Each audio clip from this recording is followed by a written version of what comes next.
लोगों की मेरी आवाज़ जा रही है नहीं जा रही है, आप लोग जो बताइए कमेंट बॉक्स में, ठीक है दोस्तों। स्टेशन पे है ना, इस वजह से ज़्यादा आवाज़ आ रही है।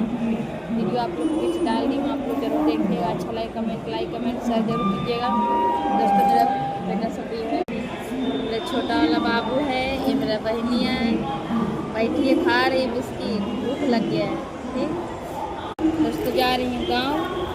आप लोग के वीडियो डालते रहूँगी, आप लोग देखते रहिएगा, सपोर्ट करते रहिएगा दोस्तों। गांव जा रही हूँ छठ करने के लिए, गांव जा रहे हैं दोस्तों। यहाँ पे नहीं मेरे से नहीं अकेले, मतलब हो नहीं हो कर तो लेंगे, लेकिन छोटा बाबू इस वजह से मेरे ज़्यादा दिक्कत हो रही है, इसलिए ज़्यादा प्रॉब्लम हो रहा है। मेरे बाबू बीमार हुए, मैं भी बीमार हूँ। आज मैं 15 दिन से बीमार हूँ दोस्तों। अब बस से आया हूँ, चक्कर आया, गिर गया, उसके बाद उठा, फिर तो खाए, फिर पानी दिए तो पिए, तो उठ के आए। बहुत ज़्यादा चक्कर आ रहा है, प्लेट डाउन होने की हिम्मत नहीं कर रहा है, पूरा एकदम प्लेट मेरा डाउन हो गया है, चक्कर आ